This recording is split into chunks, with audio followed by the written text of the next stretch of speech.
આદિવાસી ખેડૂતોને જે છે મફત સૌર પંપ પૂરા પાડવા માટે કયા ભારતીય રાજ્યએ જે છે હાલમાં ઇન્દિરા સૌરગીરી જલા વિકાસમ યોજના જે છે શરૂ કરી છે? તો આ રાજ્યનું નામ છે મિત્રો તેલંગાણા।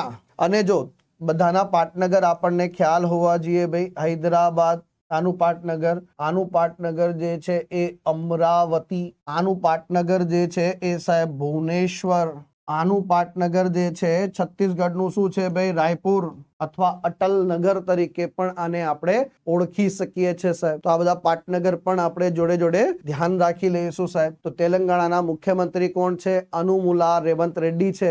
એમણે ઇન્દિરા સૌરાગીરી જલા વિકાસ યોજના આ જે છે લોન્ચ કરી છે અને આ જે છે વન્ય વિસ્તારોમાં જે જનજાતીય સમુદાયના લોકો છે એમને મફત સોલર પંપ આપવામાં આવશે ભાઈ। 5 થી 7.5 હોર્સ પાવરનો જે છે પંપ પ્રદાન કરવામાં આવશે। બાગાયતી પાકોની જે છે સિંચાઈના જે ખેડૂતો કરે છે એમને ખાસ ફાયદો આપવામાં આવશે આમાં।